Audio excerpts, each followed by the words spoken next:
आज हम जानेंगे तत्व, यौगिक और मिश्रण के बारे में। ठीक है, समझते हैं ध्यान से। देखिए, तत्व हम किसे बोलते हैं? जो अकेला रहे। ठीक है, जैसे कि ऑक्सीजन, हीलियम, नाइट्रोजन, Au मतलब सोना, Ar मतलब आर्गन, Ag मतलब चांदी, K मतलब पोटासियम, सोडियम, Pb मतलब शीशा, Hg मतलब पारा। ये सब क्या है? तो तत्व है। ये सब अकेला है तो इसे क्या बोलेंगे? तत्व बोलेंगे। अब देखिए, यौगिक किसे बोलेंगे? जिसका सूत्र बन जाए, जिसका सूत्र बन जाए, जैसे कि H2O जल का सूत्र है तो ये क्या है?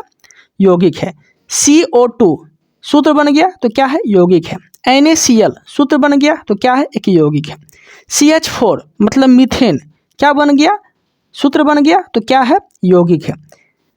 C12H12O11 सूत्र बन गया। ये किसका सूत्र है? तो चीनी का सूत्र है, तो इसका सूत्र बन गया तो क्या है? एक यौगिक है।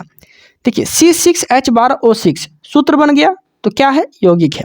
CaCO3 कार्बन क्या है? कैल्शियम कार्बोनेट सूत्र बन गया तो क्या है? यौगिक है। CuSO4 कॉपर सल्फेट सूत्र बन गया तो क्या है? एक यौगिक है। H2SO4 ठीक है, अम्लों का राजा किसे बोलते हैं? H2SO4 को बोलते हैं। ठीक है, जैसे बोलते हैं तेजाब, सल्फ्यूरिक अम्ल, तो इसका सूत्र बन गया तो क्या हो गया? यौगिक हो गया। ओके, अब देखिए मिश्रण, जिसका सूत्र नहीं बने, जिसका कोई फॉर्मूला ना हो, वो क्या कहलाता है? मिश्रण कहलाता है। जैसे कि शरबत, नमक चीनी का घोल क्या है? शरबत बन गया, तो उसका कोई सूत्र बनेगा? नहीं बनेगा, तो इसे क्या बोलते हैं? मिश्रण की श्रेणी में से रखा गया। हवा, हवा में बहुत सारा गैस होता है, नाइट्रोजन होता है, कार्बन डाइऑक्साइड होता है, ऑक्सीजन होता है। ठीक है, तो क्या है? हवा मिश्रण है। क्या है? मिश्रण है। बारूद, बारूद क्या है? तो मिश्रण है। सल्फर, चारकोल, सोरा, ये सब गंधक, ये सब का मिश्रण है। क्या है? बारूद। तो बारूद क्या है? तो एक मिश्रण है। ओके, बारूद का खोज बोलेगा तो रोजर बेकन ने किया था। ओके, अब देखिए तांबा जस्ता, तांबा जस्ता क्या बन गया? पीतल बन गया, तो मिश्रण हो गया। ये तांबा जस्ता मिलके पीतल बनता है ना, तो क्या हो गया? मिश्रण हो गया। ओके, तो उम्मीद है कि आप लोग को तत्व, यौगिक और मिश्रण में कोई प्रॉब्लम नहीं हुआ होगा। जो अकेला रहे तो क्या हो गया? तत्व हो गया। जिसका सूत्र बन जाए क्या हो गया? यौगिक बन गया। जिसका सूत्र ना बने, जिसका कोई फॉर्मूला ना हो, वो क्या है? मिश्रण है। ओके, यहाँ तक कोई दिक्कत नहीं है। अब देखते हैं आगे। देखिए, तत्व, टोटल तत्वों की संख्या 118 है, तो इसको 3 तरह से डिवाइड किया गया है। कैसे? तो देखिए, धातु, अधातु और उपधातु, धातु, अधातु और उपधातु। ओके, यहाँ तक कोई दिक्कत नहीं है। अब देखिए, धातु, धातु किसे बोलेंगे? इसमें प्लस चार्ज होता है, धातु में प्लस चार्ज होता है, अधातु में माइनस चार्ज होता है, उपधातु में दोनों गुण पाया जाता है। ओके, अब समझते हैं ध्यान से। मान लीजिए लड़की, मान लीजिए लड़का। ठीक है, लड़का, लड़का तो क्या है? लड़का क्या है? तो प्लस है। लड़का क्या है? प्लस है। लड़की क्या है? तो माइनस है। लड़की क्या है? तो माइनस है। और दोनों गुण रहे तो किन्नर में दोनों गुण रहता है, तो ये क्या हो गया? उपधातु हो गया। ओके, यहाँ तक कोई दिक्कत नहीं है। फिर से समझा देते हैं। तो तत्व को 3 श्रेणी में डिवाइड किया गया है। धातु, इसे प्लस बोल सकते हैं आप, ओ धातु माइनस बोल सकते हैं, उपधातु जिसमें दोनों गुण रहे, प्लस माइनस दोनों का। तो मान लीजिए लड़का, लड़का प्लस होता है, लड़की क्या होता है? माइनस होती है। ओके, किन्नर में दोनों गुण होता है, लड़की का और लड़का का दोनों का होता है, तो क्या हो गया? उपधातु हो गया। इस तरह से समझ सकते हैं। ठीक है, तो ये एग्जाम में क्वेश्चन नहीं आएगा लड़का लड़की इस तरह से, लेकिन आपको समझाने के लिए हम इस तरह से लिख दिए हैं। ओके, अब देखते हैं आगे। देखिए, आप धातु किसे बोलेंगे? जिसमें यम लग जाए, जिसमें यम लग जाए, जैसे कि पोटासियम, सोडियम, ठीक है, गैलियम, एल्युमिनियम, ये क्या है? एक धातु है। क्या है? एक धातु है। क्या बोले? सोडियम, पोटासियम, गैलियम, एल्युमिनियम क्या है? तो एक धातु है। ओके, गैलियम, यम के अलावा भी कुछ अपवाद में आते हैं, जैसे कि सोना, चांदी, पारा, जिंक, लोहा, तांबा क्या है? धातु है। ओके, और धातु के अंतिम कक्षा में 1 इलेक्ट्रॉन, 2 इलेक्ट्रॉन और 3 इलेक्ट्रॉन होते हैं। ठीक है, धातु के अंतिम कक्षा में 1, 2, 3 इलेक्ट्रॉन इस तरह से होते हैं। ओके, तो उम्मीद है कि आप लोग को धातु में कोई प्रॉब्लम नहीं हुआ होगा। ओके, अब देखिए, वो धातु में माइनस चार्ज होता है। ओके, जैसे कि लड़की हो गया तो माइनस हो गया। देखिए, अब देखिए, वो धातु किसे बोलेंगे? जिसमें इन लग जाए, जन आ जाए, ये क्या हो गया? तो एक वो धातु की श्रेणी में से रखा गया है। देखिए एग्जाम्पल समझिए, जैसे कि कार्बन, कार्बन में इन आ गया, नो आ गया ना, तो नो क्या हो गया? नो आ गया तो क्या हो गया? ये हो गया वो धातु। नाइट्रोजन में नो आ गया, इन आ गया, तो क्या हो गया? वो धातु हो गया। फ्लोरीन इन आ गया तो क्या हो गया? वो धातु हो गया। क्लोरीन इन आ गया तो क्या हो गया? वो धातु हो गया। ब्रोमीन इन आ गया तो क्या हो गया? वो धातु हो गया। आर्गन इन आ गया तो क्या हो गया? वो धातु हो गया। ओके, और धातु, ओ धातु के अंतिम कक्षा में 5 इलेक्ट्रॉन, 6 इलेक्ट्रॉन, 7 इलेक्ट्रॉन और 8 इलेक्ट्रॉन रहे तो ये क्या कहलाता है, वो धातु कहलाता है। ओके, यहाँ तक कोई दिक्कत नहीं है। अब देखते हैं हम लोग जो जिसमें दोनों गुण रहे, जैसे कि उपधातु। उपधातु का कोई ट्रिक व्रिक नहीं, डायरेक्ट रखना है आपको। ओके, जैसे कि बोरोन क्या है, उपधातु है। सिलिकॉन क्या है, उपधातु है। जर्मेनियम क्या है, उपधातु है। आर्सेनिक क्या है, उपधातु है। ठीक है, अस्टिवेनियम क्या है, तो उपधातु है। एस्टिवेनियम क्या है, तो उपधातु है। ओके, टेलेनियम क्या है, तो उपधातु है। टेलेनियम क्या है, तो उपधातु है। तो क्वेश्चन कैसे पूछता है, इनमें से कौन उपधातु है, तो नहीं बना देंगे। बोरोन हो गया, सिलिकॉन हो गया, जर्मेनियम हो गया, आर्सेनिक हो गया, अस्टिवेनियम हो गया, टेलेनियम हो गया, ये सब क्या है, तो उपधातु के श्रेणी में रखा गया है। पोलोनियम हो गया, ओके, क्या है, उपधातु है। ओके, यहाँ तो कोई दिक्कत नहीं है। अब देखिए, जिसके अंतिम कक्षा में 4 इलेक्ट्रॉन रहे वो क्या कहते हैं, क्या कहलाते हैं, तो उपधातु कहलाते हैं। जिसके संयोजी इलेक्ट्रॉन में अंतिम कक्षा में 4 इलेक्ट्रॉन रहे उसे क्या कहलाते हैं, संयोजी इलेक्ट्रॉन 4 रहे तो वो जो है उपधातु के श्रेणी में से रखा गया है। ओके, यहाँ तक कोई दिक्कत नहीं है। अब देखते हैं परमाणुकता। परमाणुकता किसे बोलते हैं वो समझिए। जैसे बोलते हैं ऑटोमोसिटी। ओके, देखिए, यौगिक में परमाणु की संख्या को, कुल संख्या को परमाणुक कहते हैं। ठीक है, यौगिक में परमाणु की संख्या को, कुल संख्या को क्या बोलते हैं, तो परमाणुकता बोलते हैं। ओके, यौगिक की कुल संख्या को परमाणुकता बोलते हैं। ओके, आगे देखते हैं। जैसे कि अक्रिय गैस। ओके, अक्रिय गैस जो है ये किसी में भाग नहीं लेता है। ठीक है, ये किसी क्रिया में भाग नहीं लेता है। ठीक है, किसी क्रिया में भाग नहीं लेता है। अक्रिय गैस बोलिए आप, या उत्कृष्ट गैस बोलिए, या निष्क्रिय गैस बोलिए। ओके, ये किसी क्रिया में भाग नहीं लेता है, तो ये क्या हो गया, ये क्या हो गया, एक अक्रिय गैस हो गया। ओके, अब देखिए अक्रिय गैस की श्रेणी में कौन कौन आते हैं, helium, argon, krypton, xenon, radon, ये क्या है, तो अक्रिय गैस की श्रेणी में इसे रखा गया है। ओके, ये हमेशा सिंगल रहता है। ये क्या रहता है, ये हमेशा सिंगल रहता है। ओके, ये हमेशा सिंगल रहे तो उसे क्या बोलेंगे हम लोग, अक्रिय गैस। ओके, ये किसी क्रिया में भाग नहीं लेता है। ओके, अब देखिए अक्रिय गैसों की परमाणुकता बोल दिया तो क्या होता है, एक होता है, जिसे बोलते हैं एकल परमाणुकता। ठीक है, अक्रिय गैस में परमाणुकता कितना होता है, एक होता है। क्वेश्चन पूछेगा आपसे कि अक्रिय गैसों में परमाणुकता की संख्या कितनी होती है, तो एक होती है, जिसे बोलते हैं एकल परमाणु होता है, एकल परमाणुकता। ओके, ये हमेशा सिंगल रहता है। ओके, तो helium, argon, krypton, xenon, radon, ये सब क्या है, तो एक अक्रिय गैस है। ओके, जिसे बोलते हैं निष्क्रिय गैस। आगे देखते हैं। देखिए, हाइड्रोजन, ऑक्सीजन, Cl2N2। ठीक है, परमाणु संख्या कितनी होती है, परमाणुकता कितनी होती है, 2 होती है। कैसे 2 होती है, तो देखिए परमाणुकता मतलब हाइड्रोजन में कितना है, 2 है। ऑक्सीजन में कितना है, 2 है। क्लोरीन में कितना है, 2 है। नाइट्रोजन में कितना है, 2 है। तो इसकी परमाणुकता कितनी हो जाएगी, 2 हो जाएगी। ओके, यहाँ तक कोई दिक्कत नहीं है। अब देखिए CH3, ठीक है, CH3, देखिए CH3 प्लस CH3 NH3, ठीक है, इसकी परमाणुकता कितनी हो जाएगी, तो देखिए समझिए ध्यान से। जैसे कि CH3 एक 3 हो गया, एक C हो गया, एक 3 हो गया, एक C हो गया, तो टोटल परमाणुकता कितना हो जाएगा, 4 हो जाएगा। कितना हो जाएगा, 4 हो जाएगा। इसे क्या बोलेंगे, चतुर्थ परमाणुकता होती है। ठीक है, CH3 में कितनी परमाणुकता होती है, चतुर्थ परमाणुकता होती है। डायरेक्ट उठा के क्वेश्चन पूछ लेगा। ठीक है, डायरेक्ट उठा के क्वेश्चन पूछ लेगा। जैसे पूछ लेगा CH3 में परमाणुकता की संख्या कितनी होती है, 4 होती है। कैसी होती है, देखिए H3 में 3 आ गया और C आ गया, दोनों को जोड़ दिया तो क्या हो गया, 4 हो गया। NH3 में 3 और N को जोड़ दिया तो क्या हो गया, 4 हो गया। परमाणुकता की संख्या कितनी हो गया, 4 हो गया। ओके, याद रखिएगा। तो इस समय परमाणुकता की संख्या कितनी होती है, 4 होती है। डायरेक्ट पूछेगा CH3 में, NH3 में, P4 में परमाणुकता की संख्या कितनी होती है, तो 4 होती है। इसे बोलते हैं चतुर्थ परमाणुकता। क्या बोलते हैं, इसे बोलते हैं चतुर्थ परमाणुकता। एक रहे तो एकल परमाणुकता, 2 रहे तो द्वि परमाणुकता। ओके, 4 से अधिक रहे तो बहुपरमाणुकता, जो कि आगे देखेंगे। अब देखिए H2O CO2, अब देखिए इसमें कितना परमाणुकता हो गया, तो देखिए जैसे कि H2O, ओके, H2O, ओके, एक ये हो गया, 2 हो गया। ठीक है, एक 2 हो गया, एक अथी हो गया, H हो गया।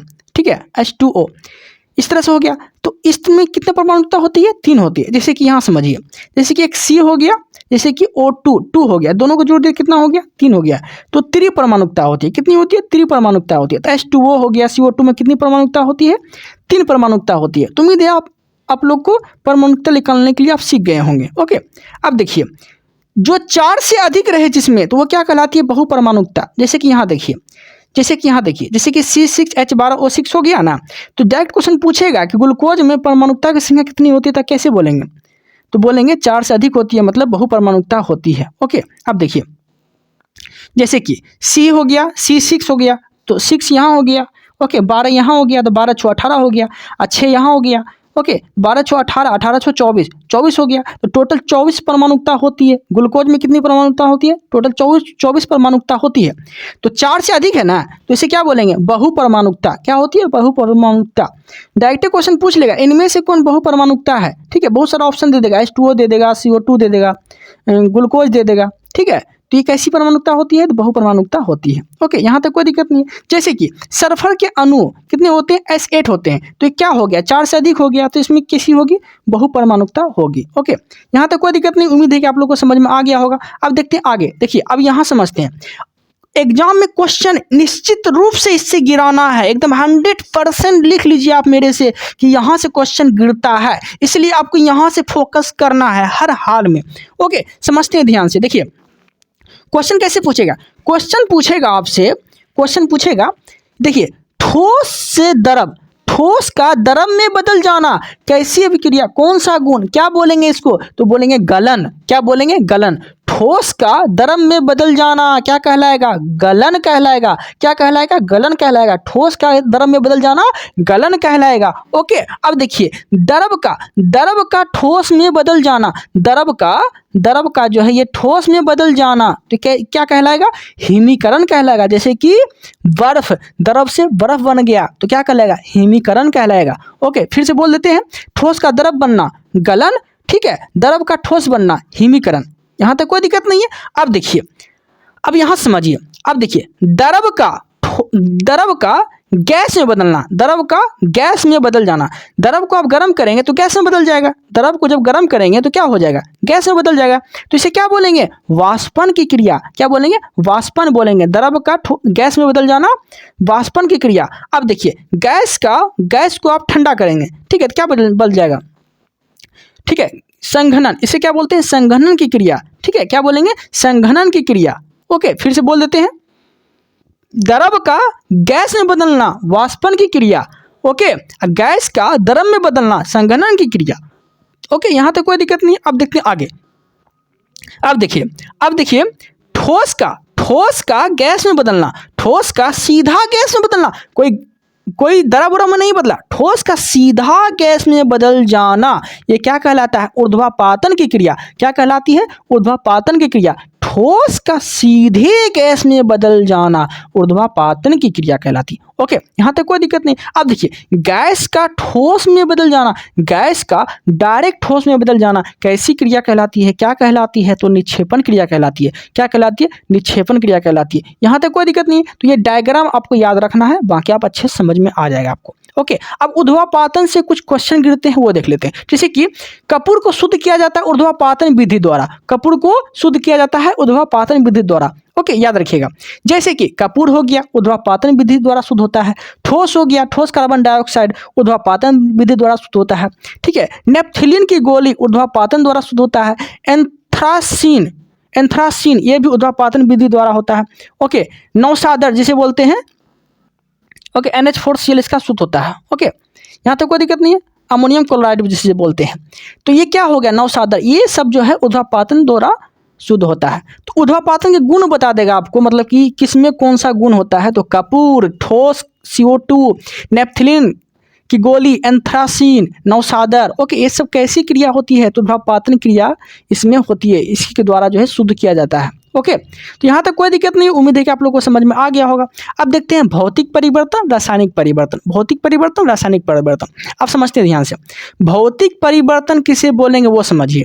भौतिक परिवर्तन हम उसे बोलेंगे, वैसा परिवर्तन जो मूल अवस्था में पुनः लौट आए, मूल अवस्था में पुनः लौट आए, उसे क्या बोलेंगे? भौतिक परिवर्तन। जैसे कि एग्जांपल समझिए, जैसे कोई व्यक्ति बेहोश हो गया, मान लीजिए कोई व्यक्ति बेहोश हो गया, ओके, अब वो पुनः ठीक हो गया, पुनः वो अपनी अवस्था में आ गया, पुनः वो ठीक हो गया, तो कैसी क्रिया होती है उसमें? तो भौतिक परिवर्तन। क्या हो गया? भौतिक परिवर्तन हो गया। नहीं समझे? समझिए, कोई व्यक्ति मान लीजिए बेहोश हो गया, कोई कारण से खाना पीना नहीं खाया, बेहोश हो गया, ठीक है, फिर से वो ठीक हो गया, फिर से वो अपनी अवस्था में आ गया, तो अपनी अवस्था में आ जाने की क्रिया को ही, जो पुनः अपनी अवस्था में आ जाए फिर से, उसे बोलते हैं भौतिक परिवर्तन। ओके, यहाँ तक कोई दिक्कत नहीं है। ओके, अब एग्जाम्पल समझते हैं, अब भौतिक परिवर्तन का एग्जाम्पल समझते हैं। ओके, देखिए, पानी का बर्फ बन जाना, पानी का बर्फ बन जाना होता है, ये फ्रिज जिसके पास है, ठीक है, वो क्या करता है? पानी से बर्फ बना लेता है। तो क्या, कैसी परिवर्तन? कैसी परिवर्तन? भौतिक परिवर्तन। क्यों भौतिक परिवर्तन? कि पानी से बर्फ तो बना लिए, फिर से बर्फ से पानी बना सकते हैं ना, फिर से बर्फ से पानी बना सकते हैं, तो कैसी क्रिया? भौतिक परिवर्तन अभिक्रिया होती है। ओके, भौतिक परिवर्तन। अब देखिए, पानी को गर्म करके गैस बना लिए, ठीक है, और गैस को ठंडा करके क्या बना दिए? पानी बना दिए। गैस को ठंडा करके पानी बना दिए, तो पानी का गैस में बदलना कैसी परिवर्तन? भौतिक परिवर्तन। पानी का गैस में परिवर्तन भौतिक परिवर्तन। ओके, यहाँ तक कोई दिक्कत नहीं है। अब देखिए, बल्ब जलाए, फिर से पुनः बंद कर दिए इसको, ठीक है, फिर से बंद कर दिए, काम हो गया, बंद कर दिए, कैसी परिवर्तन? भौतिक परिवर्तन हो गया। पंखा चला दिए, पंखा चल गया, अब फिर से उसको बुता दिए, फिर से वही अवस्था में आ गया, कैसा परिवर्तन? तो भौतिक परिवर्तन। पंखा का चलना भौतिक परिवर्तन। ओके, अब देखिए, कोई लड़का है, लौंडा बन गया, ठीक है, लड़की बन गया, और फिर से वो लड़का बन जाएगा मेकअप उतार के, तो कैसा परिवर्तन? पुनः अपनी अवस्था में आ गया, तो भौतिक परिवर्तन।